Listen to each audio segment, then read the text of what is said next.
Hi, this is Phoebe. And this is Ed. Today we're talking to Dr. Tiffany K about the world of BDSM and kink. She's an expert in her field, and we're very excited to interview her about a topic we know very little about. Welcome to Swinger University with Ed and Phoebe. Dr. Tiffany K is based in Los Angeles, and she's a certified holistic sexual educator and board-certified sexologist who specializes in kink education and dom-sub dynamics within her private consulting practice. She has her Doctor of Education, has been publishing scholarly works, nonfiction articles, and erotica novellas since 2016. Her work is deeply rooted in embodiment, holistic principles, and empowering people to live authentically. Dr. K is someone who is not only a proud feminist, but who is intimately familiar with alternative lifestyles and a member of the kink BDSM community for well over a decade. As a pansexual, she also integrates LGBTQ insights with cultural understanding. As a parent, she also understands the stigma around being true to yourself while maintaining a family and professional life. Her mission is to destigmatize alternative lifestyles and sexuality by holding a space for inclusion and acceptance for all sexualities and identities. She loves speaking about alternative lifestyles, tantra, consensual non-monogamy, gender, and LGBTQ studies. She has 2 podcasts, The Submissive Next Door, where she talks about dom-sub dynamics, communication, consent, and safety. And the other one is More Than Sex, which is about the study of sex from historical literacy and scientific perspectives for those people that are like very intellectual and like the brain stuff. When she's not writing, traveling, researching, or teaching, she's creating enchantingly provocative art projects and performances. And of course, we're going to have all of her links in our show notes, but you can visit her on KIPANI.life. And then, of course, she's on YouTube and Twitter and Instagram, and we will put those in our show notes. So welcome, Dr. Tiffany K. We're so excited you're here. Thank you so much for having me. I am very excited to be here, and no worries about being hoarse. I mean, we're adults, right? I go to the bar every now and again too, so it's all good. So tell us, we are newbies to kink and BDSM. I really kind of wanted to start it at the 30,000 foot view of BDSM, but then I started doing a little research, and conversations that we had with some friends last night led me to some little more specific questions. But we'll start easy. Like, what is BDSM? What is the lifestyle of BDSM? And what is role play? So BDSM is something that, depending on who you're talking to, is going to mean something a little bit different. So we have BDSM, it's bondage, dominance, or discipline, as well as the S sometimes will stand for submission or sadism. And then, of course, last one can sometimes be master or masochism. So it's much more of a mindset, and that's the way I always present it in any of my conferences or any of the discussions I have with others. It is not all about sex. It is very much a sensory, it's a way of exploring the different senses in our body and exploring what we are capable of within a dynamic. So for some, that may mean going into a scene, and it's something that they compartmentalize, and they have BDSM scenes that are much more one-off here and there when they can get there, sort of thing.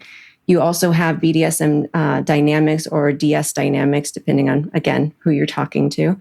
I prefer DS dynamic because BDSM to me is much more of a part of a DS dynamic. You can have a DS dynamic and not have bondage in it, or rope play, or any type of play impact and things like that. Most people hear BDSM and they think, oh, you like to be flogged and whipped and all of that. Many people don't. Many people, it is much more of a set role for each person. And it can be even multiple people. It can be 2 people. There are definitely polydynamics as well that incorporate DS dynamics. But the gist of it is a mindset that you're going into. You go into subspace. Some people may call that just sort of like a certain mentality that they take on, or persona that they take on. And it's almost like a meditation type space for them. For the submissive, or the person that is taking the role of a bottom, they are much more apt to want to serve in some way, or they may be a brat. And there's many different types of dynamics within that incorporate the BDSM aspect. Most dungeons incorporate the bondage and the rope play and impact play aspects of it. But other places that you can go are things like playhouses that may incorporate other aspects that allow you to do more service style dominance and submission. So yeah, it's like I said, depending on who you're talking to, you're going to get different answers. There is a plethora of categories that go along with all of these as well. Some people tend to lean towards much more soft type play, or like a soft dom in soft sub sort of situation. Other ones are, they call them hard doms or hard subs or slaves. There's no right or wrong way to do it. And it's all about communication, making sure that you're being very upfront and honest about what you're seeking out of that relationship, or seeking out of that scene, and making sure that you have that trust in place. Without that trust, things can go all kinds of sideways. But you want to make sure that you have those types of conversations up front. You do your negotiation. And yeah, it's really about having that freedom to play with your partner, but also getting something out of it. And there's a lot of the psychology that goes in behind it as well, why people seek it out, what it is that they're actually trying to get out of it from the deeper mental aspect of it. But at the end of the day, it's really more about just that role between you two that you've agreed upon, and making sure that everybody is taken care of in the proper way, if that makes sense. Yeah. Oh, yeah. Yeah, that absolutely does. It does. And do different people negotiate how they want to? It sounds like, oh gosh, it's so complex. I don't even know how to phrase my question. It sounds like you could live it as a lifestyle day to day, or you could just have a set of scenes or dates or time that you set aside during the week. Like every Wednesday, this is what you do from 5 to 10, after work, or you do it 3 times a week or whatever. Are those two different dynamics that happen? Is it usually like one or the other, or can they blend, or? Again, it's a very complicated sort of question, because it's all dependent. One thing that always sticks out in my mind, and there's another educator out there. She's phenomenal. Highly recommend her podcast as well, Sunny Megatron, Yes. American Sex Podcast. I love her phrase of kink is customizable, DS is customizable. So there is no right or wrong way. So you develop something that makes sense for you and your partner and your current life. For a lot of people who have day jobs, or who are very much in the public eye, for example, let's say there's a politician. I'm not going to name names, but let's say there's a politician, and they have a life that they can't, fully express themselves in the way that they want to. So they have set times aside each week that they can guarantee that, okay, this is what I'm going to do at this time. And it acts as sort of an anchor for many people, especially for those with ADHD.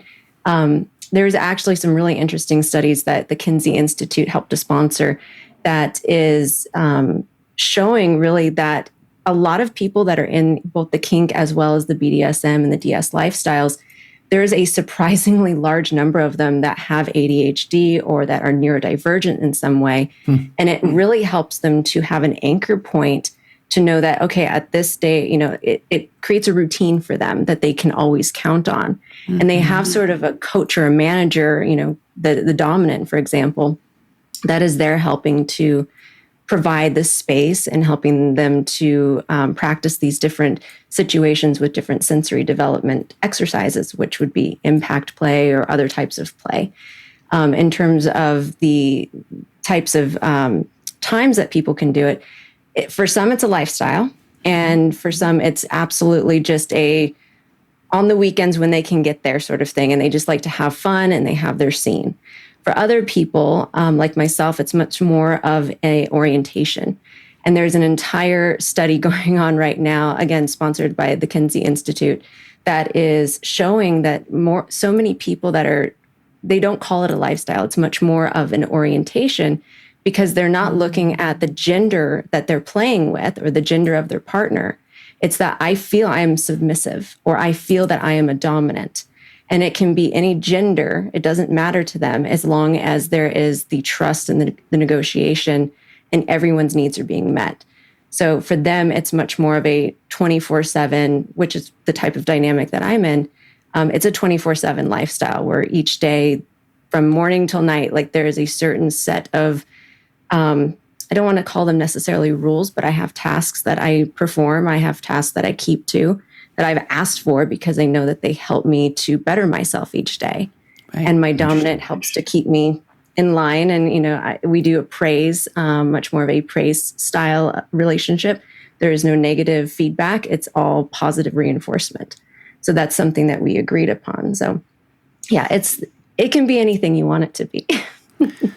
It's fabulous. Ed was talking about how the movie. Well, I'll launch into that question because it's a controversial question. Yeah, I never thought. Well, let's go there. We could launch into it because it kind of plays into my question. So we deal with stigma all the time in the lifestyle, in the swing lifestyle. And, everybody's first perception, of course, is, Austin Powers and keys in a fishbowl. And, swapping is really less of a consensual activity and more of, well, this is just who I got paired up with. And, this is just my lot for the evening. So we're constantly battling that stigma and then the negative connotation that the word swinger even has. So I'll throw it out there because I know this is a controversial topic and a lot of people have very strong opinions about it in the kink and BDSM. 50 Shades of Grey has set, I know, see, I saw your face do that expression, right? That's the public's first impression of this community, and all of the stigma and misconceptions and, whatever. Hollywood took they took some liberties with that. So how do you re-educate people? How are you fighting that to help bring kind of the positive aspects of it instead of that really weird skewed view that movie portrayed? Oh, I love this question. I get this question a lot. So I have a very specific sort of viewpoint on it. And it's not liked by everybody, but I'll explain it a little bit. 50 Shades of Grey, it absolutely is, number one, not anywhere close to what an actual DS dynamic looks like. It is atrocious on so many levels. Having said that, knowing the author of that book and knowing that she wasn't in the lifestyle, she did research to the point of she went to a club, she read about some things. And being an erotica writer myself, I'm involved in a lot of these erotica groups. People that are, always helping to support each other and try to figure out how to market their next book. And so many of them look at 50 Shades and is like, oh, but that book, it launched, all of these other ideas and other books and opened the door to being able to write about taboo subjects and BDSM. And they think that that's the way that you're supposed to write it. And they don't understand because they're not part of the lifestyle, right? We always have our idea in the back of our head from that. But there's another movie that came out years ago called The Secretary. Yes. And The Secretary, I mean, that's another one that's kind of like, is it hot? Yeah. But is it right? No. So you feel kind of weird about it. Right. So with 50 Shades, I think on one hand, on a very small hand, it opened the door to conversation and it made it more of a topic that was okay to talk about. Right. It was something that at least opened a door. So on that aspect, it did good. But on the other aspect, it's like, okay, now all these educators and especially kink educators, we're trying to clean up a mess that people think about when they hear BDSM, and that's the first place that their brain goes. Yeah, yeah. There was no consent. There was no negotiation. I mean, the only negotiation really wasn't a negotiation in that movie. So it's the way that I try and help people to understand is, listen, it opened your eyes to something new and exciting that you didn't think that you would like. Now let's take that step back and realize, just like porn, Right. you watch porn. Porn is not the way sex is. I am sorry, Right. but it isn't. So you see this fantasized version of sex in front of you, and you have to have that literacy of knowing what is real and what isn't, and pick out what is it about this that you like, and how do you incorporate that in a safe way. So it's really re-breaking it down a little bit and teaching a little bit of media literacy along the way. That's really the way that I try and help do my part to clean up the mess that 50 Shades really created. Yes, that's great. Yeah, and so then that goes into my question of,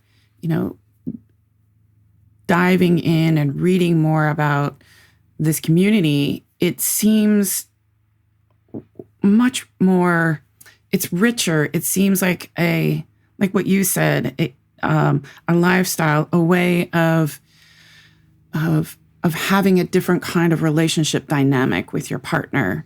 You can give and provide something for them. They can give and provide something for you that has different criteria within the relationship that you negotiate. And it just seems like, why not? That sounds so wonderful and enriching and amazing to me.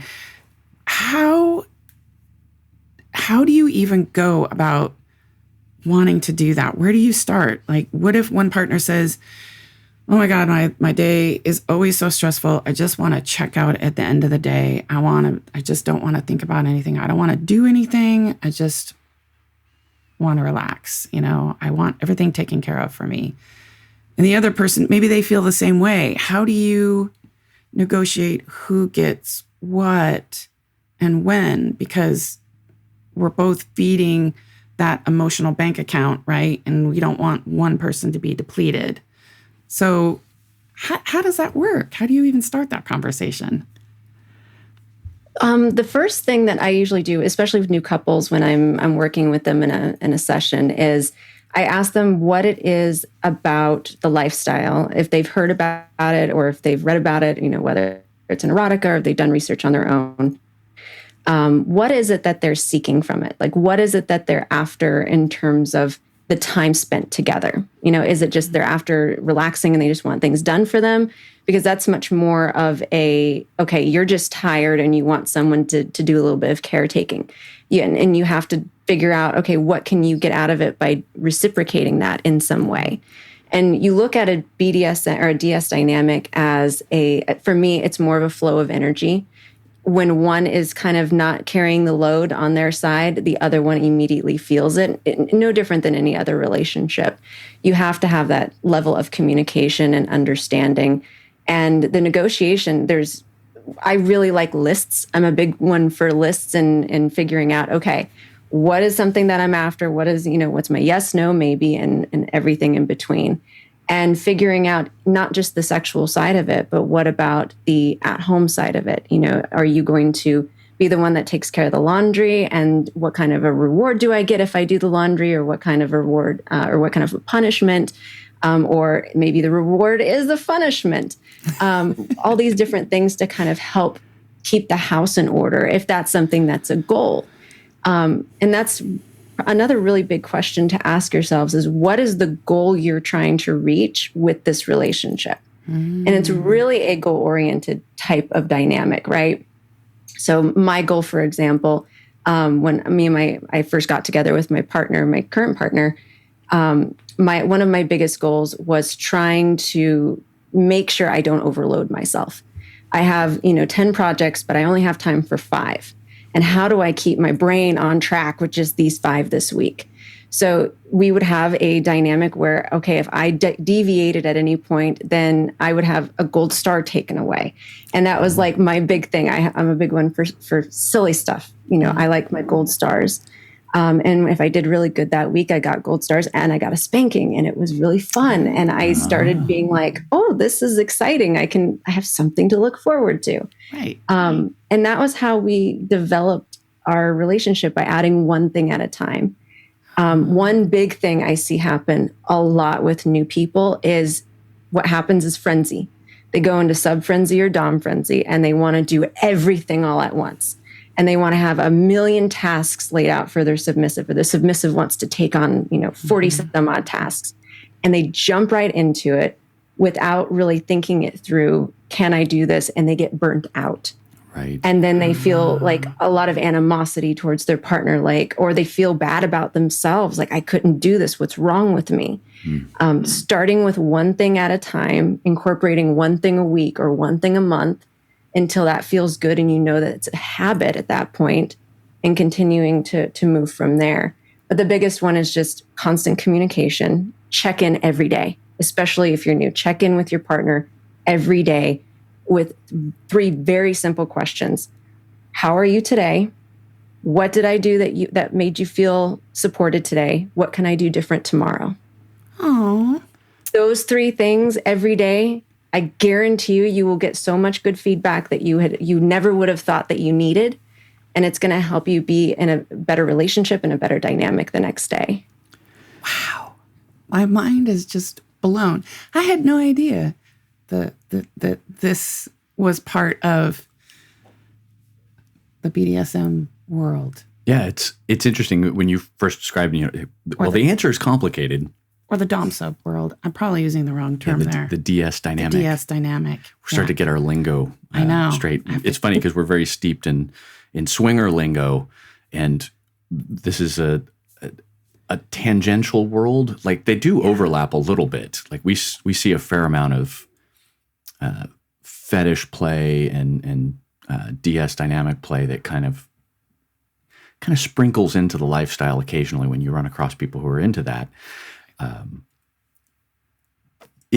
I love what you're talking about in terms of setting healthy goals or realistic sets of tasks, and it plays into a lot of the whole establishing patterns or establishing new behaviors, and that if you want to have a routine or you want to build a new skill, that you set aside a time each particular day and you dedicate that time each day, and you start simple, and it's that repetition that builds the habit, and it's that healthy habit that you can establish. And then once you've got that established, then you can add another layer to it and you can establish a new habit.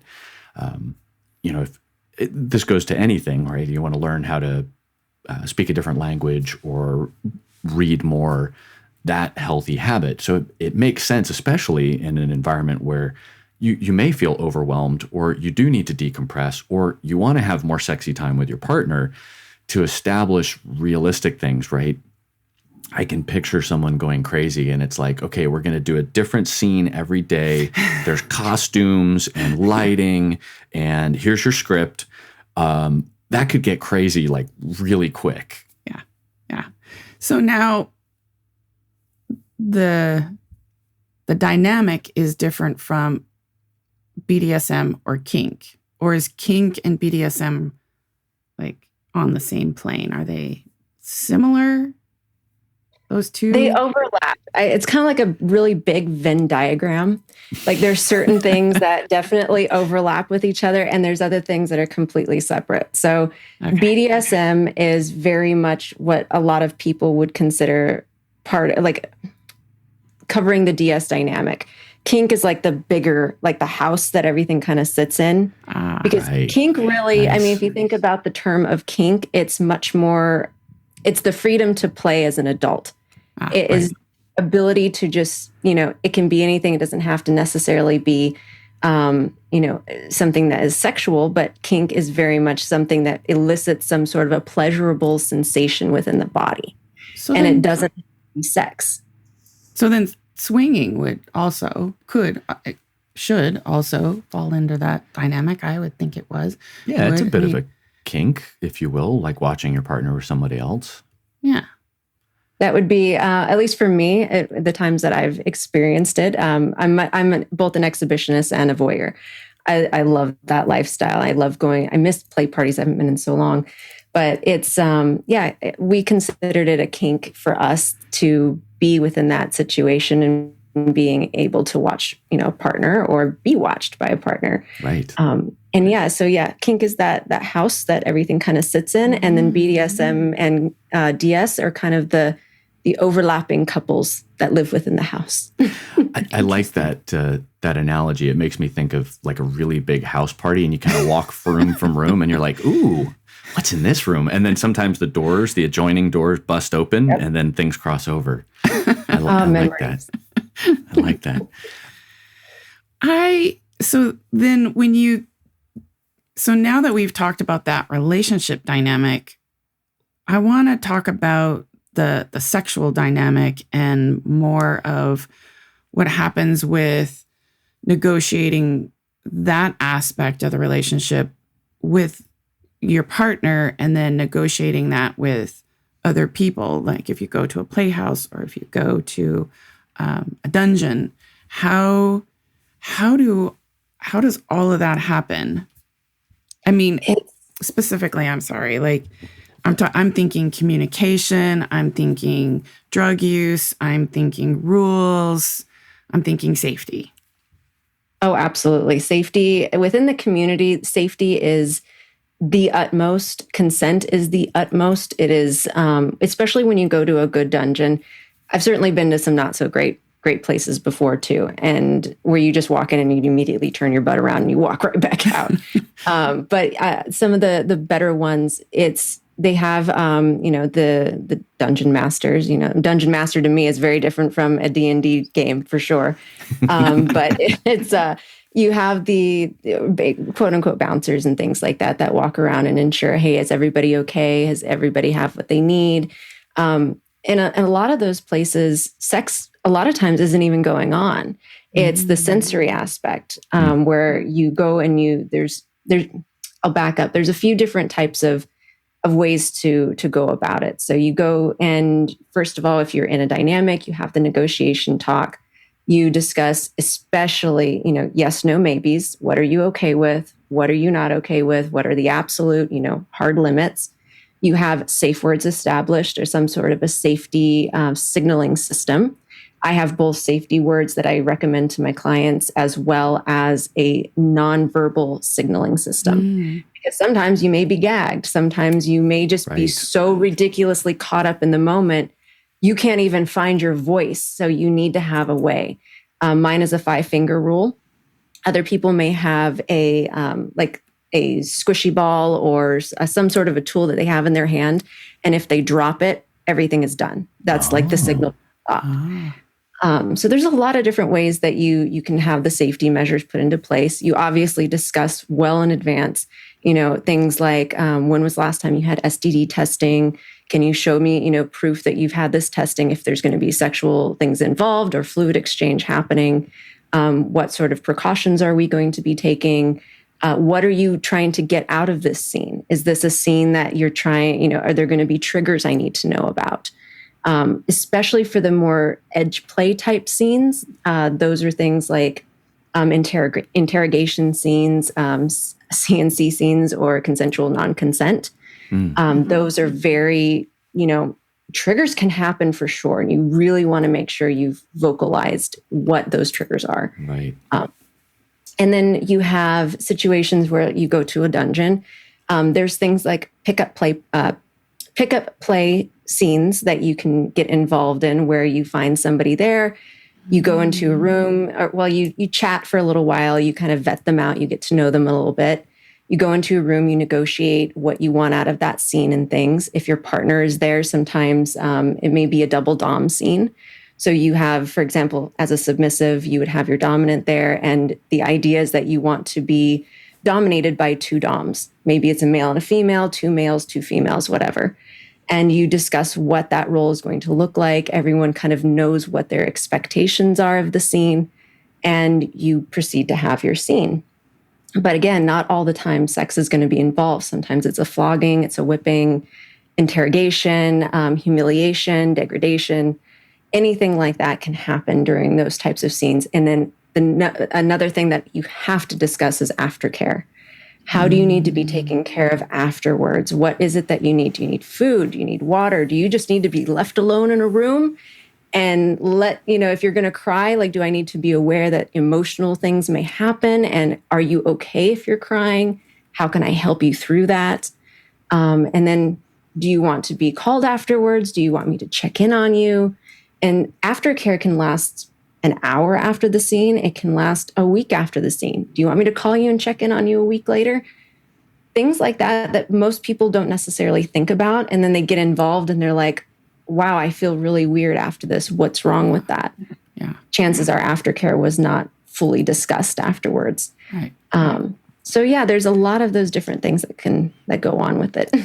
How often do couples go to a venue where they are, discussing a scene that they want to do, with somebody else that they're not doing with just their partner?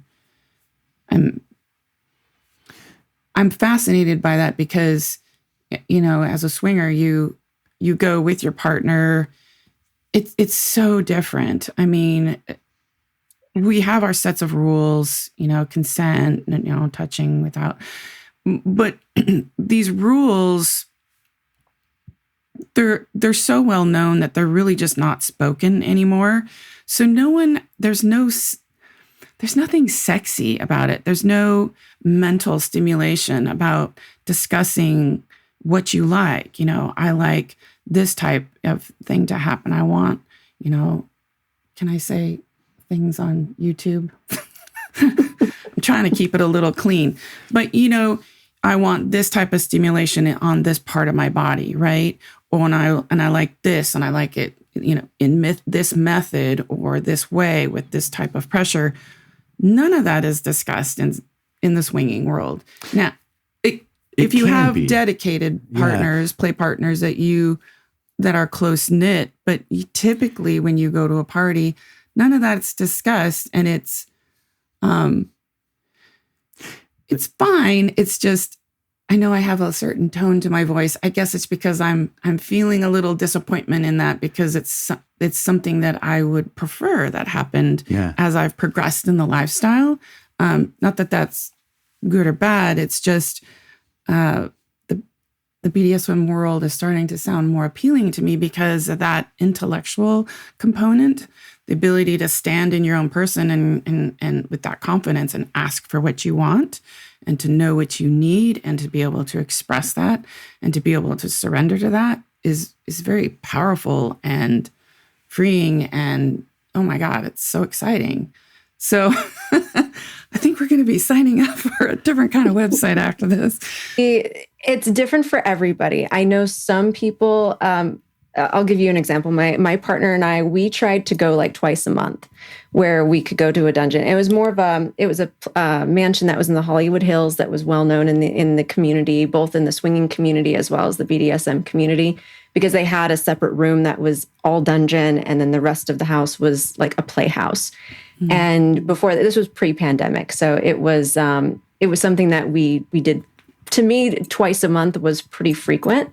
But certainly people that are in other types of dynamics that are distance dynamics, a lot of people in BDSM and in DS dynamics are very much at a distance, where they're across country. Some of them are across continents.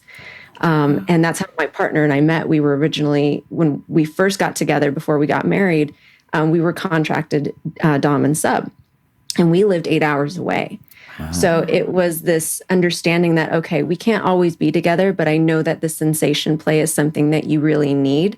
I'm okay if you want to go and have a pickup play session. I would like to know beforehand if you're planning on having sex with that person. But if you're going to have a pickup play session and you just need to get that out, you just need to go flog somebody, have your negotiation, go have a great time. Can't wait to hear about it. Mm-hmm. It's very, very much compersion at that point. Yes. Yes. And a lot of them, and a lot of us in the DS dynamics, some are very much possessive, and they don't want to share in that way. And they just go and they prefer to use the facilities and be watched rather than have anybody else be able to touch their submissive. But one thing I have to say I love about, one of the biggest things that was a turn on to me about being in a BDSM dynamic was when we would go to a playhouse or we would go out into the community and see people, no one would come up to me and just immediately start talking to me. They would go to my dominant first and say, "May I speak with her?"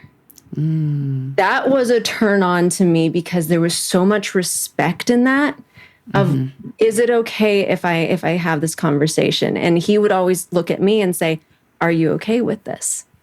And it was just that level of like, wow, I'm being taken care of. If I'm uncomfortable, I give the signal and we're out. It's very, very nice. So yeah, some people in distance relationships, they may go out once or twice a month. They may have closer partners that are just strictly play partners or just scene partners. But for the most part, it's just different for everybody. It's whatever you want it to be. It seems like the communication is at a much higher level in your community, which I would imagine brings that community together in a tighter, more of a bonded way. Our community is very close and tight-knit as well, but it lacks that explicit type of communication, and sometimes the events are more party and less. Yeah, and I think we were talking about this today in before the interview, in just how comforting and refreshing it would be if we were better at having those kind of upfront conversations. How much better would the experiences be if that negotiation happened, and how sexy would it be to kind of do that foreplay, that mental foreplay, that conversation foreplay to kind of go, oh, this is what's on the table for tonight.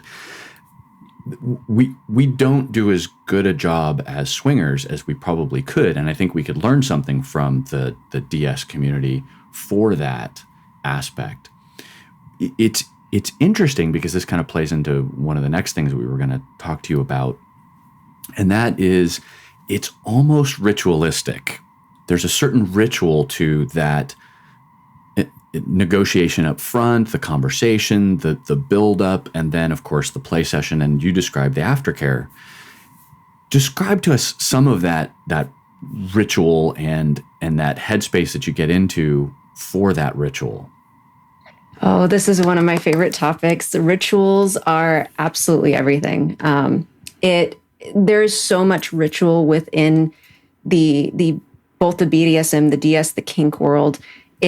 That is one of the biggest drawing points for me, and what seems to be a big drawing point for many others. And a lot of people actually from the Tantra communities find an overlap within it as well, because Tantra is very ritualistic. It's embodiment. You have to get within yourself. You're focused on your sensations, on everything going on in here more than what's going on in your head. And that's very, very much in line with being in subspace, in dom space. You have to be within your body and sharing this energy with your partner or partners in order to make that experience what it absolutely can be and should be. And when it comes to rituals, I mean, you could certainly look at negotiation, at vetting, negotiation, consent, and all of that as part of the ritual aspect, the pre-scene, during the scene, post-scene, aftercare. And then within the scene, there can be several different rituals as well. A ritual can be your space that you're in. You know, you walk into your space and you want to feel sexy when you're in that space, getting ready to go through whatever scene you're going to be going through. You want things that are maybe comforting, or maybe something that's, leather and chains, whatever your vibe is. The space can be part of that ritual. One thing that my partner and I continue to do, and many people that are collared within the community, there's a collaring ceremony when you first get your collar, and then there can be a ceremony for taking the collar off as well as placing it back on. Mine, we have a ceremony where I recite a creed, and it's something very personal between the two of us, where I am devoting my surrender and my submission to my dominant anytime this collar gets put back on my neck. Mm-hmm. And it's like a reaffirmation of our dynamic, of our understanding of the consent. Every day I'm giving him consent in some way, that this is something that I want. I'm still happy doing this. And at any point, I know I can take that back and say, I'm done. I can't do this right now. I can't do this today. So there's so much ritual in it. And it's, oh God, I love the flogging rituals. I love so much about it. It's fabulous. I do. Oh my gosh. When that was the first I'd ever experience I'd ever seen of, in the kink or BDSM world was flogging at an event. And I was just fascinated and I felt so alive just watching it. And I remember my skin was just tingling. And I had asked the gentleman who's doing the flogging of this woman that was on the St. Andrew's cross, if I could touch. And he motioned to me the rabbit skin for mitt.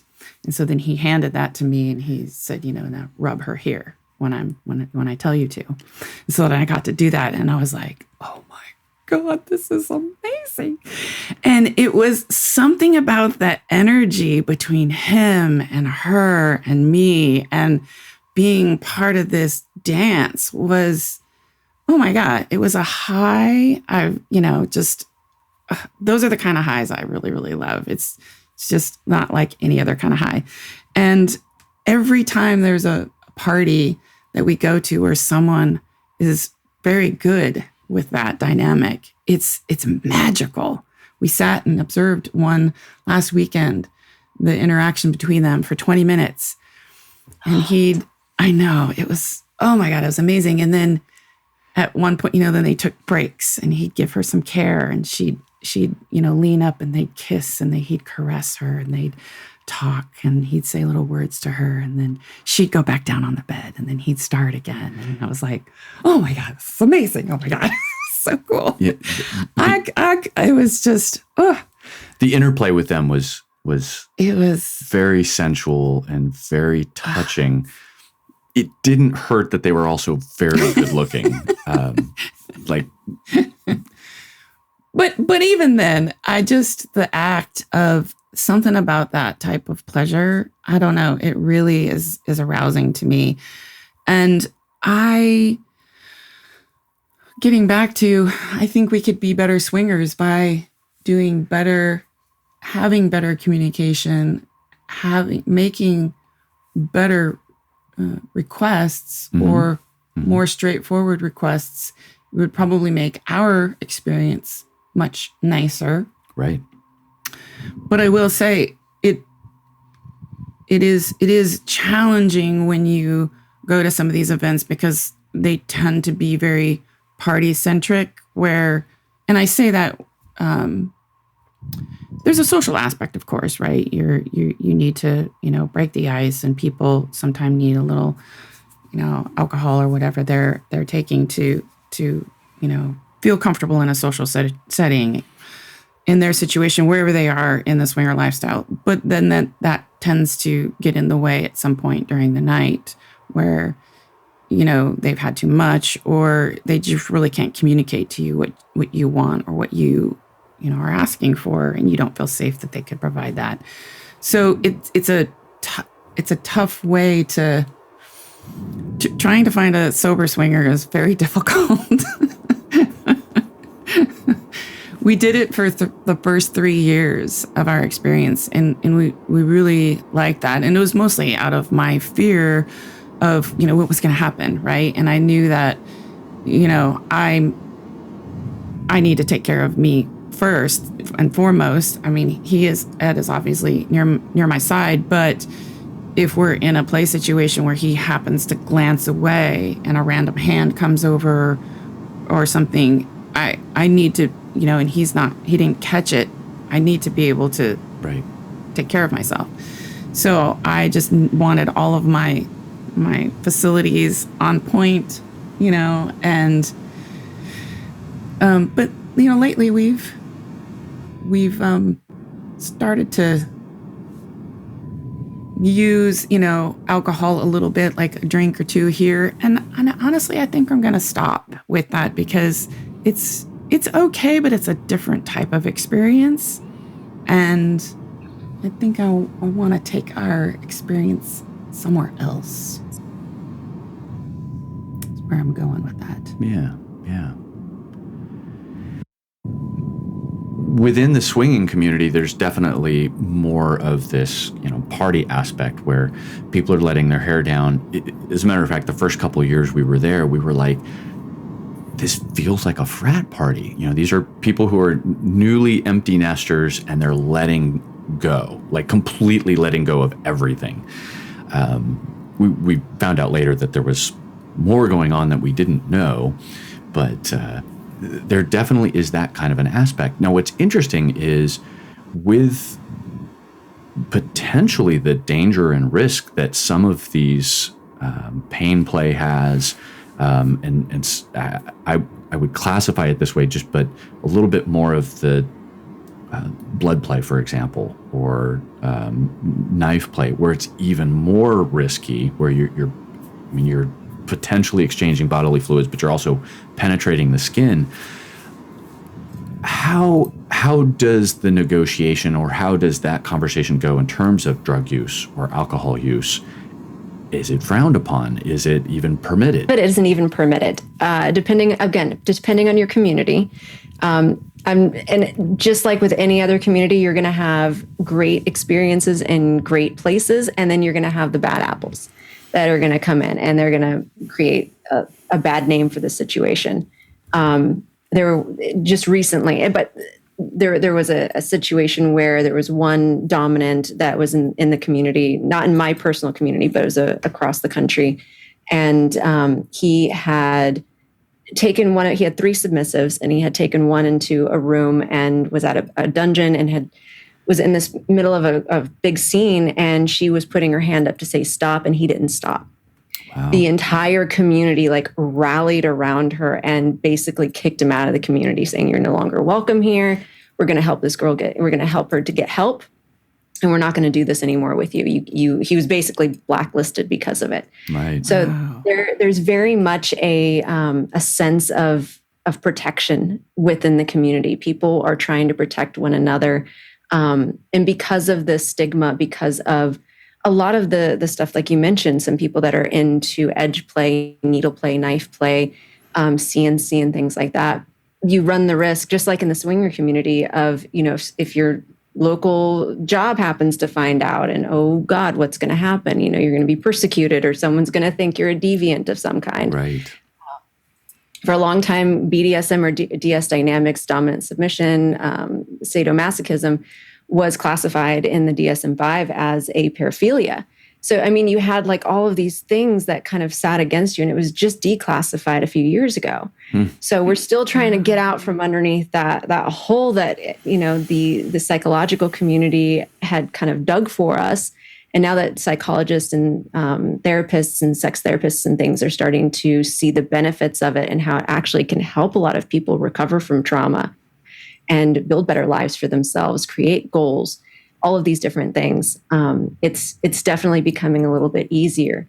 But in terms of in the community itself, when you're dealing with things like that for negotiation, usually when it comes to edge play, you're looking at vetting someone a little bit longer. You want to make sure that you've seen, okay, you're clean, you don't have any type of things going on, no STDs, right. You're taking precautions. The places that do some of those edge plays are usually a very close-knit community, and even to get into a place that is doing edge play like that, they're vetting you just as much as you're trying to vet them. And usually people are wearing gloves, people are wearing masks. It's almost like going into a surgical place, things right. are sterile. You're making sure there's an autoclave nearby. There's a lot of things that go into it. And then there's also rather than jumping the gun and going right into all of that super edge play stuff, there are things that you can still do in the meantime. There are acrylic or dulled wooden knives and things if you're trying to do knife play for the first time. Yeah. And there's a lot of great Etsy shops out there that make some beautiful ones that you can use to start getting into that and experimenting with it without it being something that is going to draw the blood. Right. But even with a paddle, you spank a little bit too hard and God forbid that someone forgets to remove some rings on their hand and they give you one good spank, it can potentially draw blood. I've seen women walk out just black and blue from the top of the hip all the way down their thigh. And sometimes there is a little bit of blood, and that's where aftercare comes in and all of that. But usually there's a decent amount of vetting and whatnot that goes on, and you can negotiate that too. Hey, if it looks like I'm getting too red, if it looks like I'm getting too much abrasion, stop. We're going to go ahead and call it at a scene. If it's somebody that you are not really comfortable with just yet to go that far with. So it's a matter of being very open, very, very open with your words, with what you're after, what you're okay with, and thinking about all of those steps well in advance before you get into a scene like that with somebody. It's communication on steroids. Like, that's the best way to put it. Yeah. It makes a lot of sense, and I think that there's as you described, kind of the build up or the practice sessions to get to that particular level. It makes sense that that's true, not of just the edge play, but even of the pain play and the spanking, right? Like, you're going to start with a nice soft flogger and not go straight to the really big wooden paddle. I almost feel like if we started being that direct with our communication, it might make people uncomfortable, though. Yeah. Because no one's used to that type of communication in the swinger world. I agree, but I'll also say we've done some things recently where we've had that conversation where it's, hey, if you need to take a breather during one of these sessions or something just bothers you, we're totally okay with you just going, I need a timeout. That's true. And you can watch the relief on your potential play partner, your play partner in the room, just like, oh, that's so good, because we were going to give you the same benefit of the doubt and let you have that. But that communication doesn't always happen. And I think it's important, and I think we could do better at it. Yeah. I think so too. I miss it. It isn't as often. It isn't done as often as I would prefer it. Right. It's usually done always in the bedroom with people, especially new people, when you can tell that they're nervous. I always tell them, basically what Ed said. And I'm always very mindful of the other woman and her facial expressions and kind of her energy. And I can kind of sense when she's pulling back or a little nervous about something. And if she doesn't have the words to say something, I'll check in with her. Hey, how you doing? Are you okay? You want to continue? Do you feel comfortable? And she'll nod her head or say yes or no, and then we'll continue. But yeah. Yeah, and the dynamic of that, to just kind of round that out, there's the comfort of knowing that you can say something like that, which I think a lot of swingers are uncomfortable with it. They don't want to ruin the mood. They don't want to feel like or the other couple make them feel awkward, or who knows. Or they just don't know what they like. A lot of people don't know what they like. I mean, there are a lot of things I didn't know that I liked until I got into swinging, and someone else was there and tried something, and I went, oh my gosh, that was amazing. I didn't even know I liked that. Right. I would have never even thought of asking for that. So the little, accidents, are great and kind of fun, if you're open to it, because then new experiences happen. I think the last question that I have, which is to kind of round it up, is for the swingers that are out there who are maybe interested in, dipping their toe into the dominant and submission.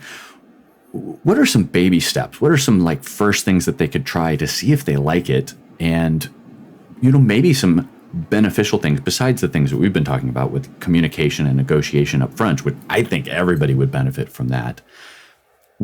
maybe you can give us like a few dabbly things that we could try to see if we like. I like that. I love dabbly things. There's a few different things that you can do. So if you're already in an established relationship and you are looking to experiment just with sensation play and being, either a submissive or a dominant, number one piece of advice is, I don't care whether you are a brand new person to the DS world or you've been doing it for 30 some odd years, you will mess up and it's okay. And a dom is never expected to know everything. You're going to get into a scene, and typically, the dominant is running the scene of some sort. And there's moments where they're just like, oh shit, I completely forgot what I was going to do next. And they get that, and they start getting worried that the sub is going to have sub drop and they don't want to ruin the whole thing. It's okay. You're always going to have another scene. You're always going to be able to get back into it. It may take a little finesse, but it's okay. So that's number one, is just breathe through it and know that you're not expected to make it perfect. You're just expected to have a good time. And the one thing for new people, try spanking, try different ways of spanking, making sure that you know what feels good on that person's body. There's definitely a lot of good websites out there. There is Kink EDU, which is a fabulous website. Or I think it's Kink, it's either Kink EDU or kink.com. Sunny Megatron has stuff on there. Her website is fabulous for teaching different things. Anytime that you have an opportunity to go to a class, I guarantee you most areas have some sort of a DS or a BDSM or a kink workshop that's going on somewhere.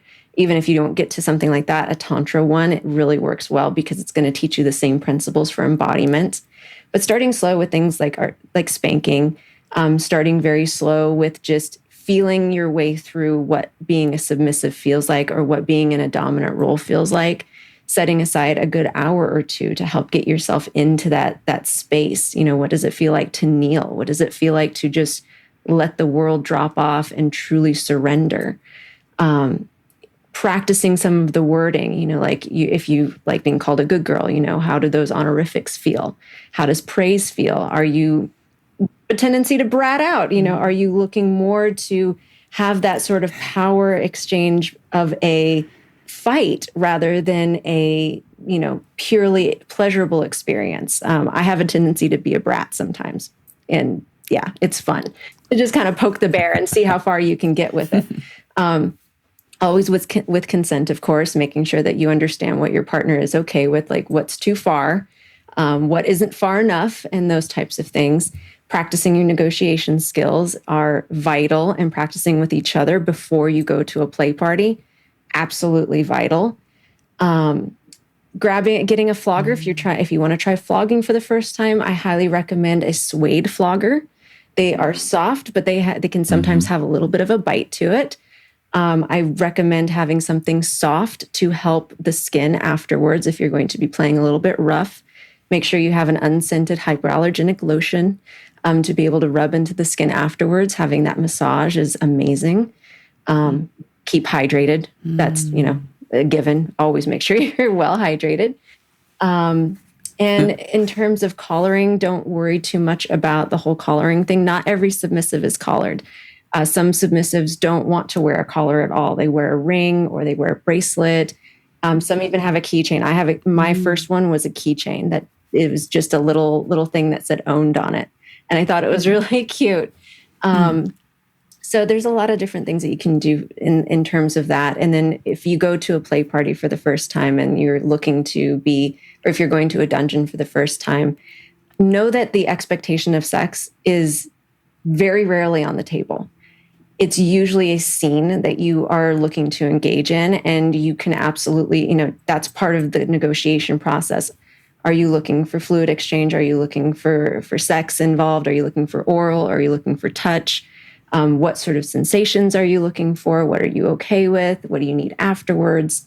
And having those conversations with that person before you jump the gun into getting into a play session.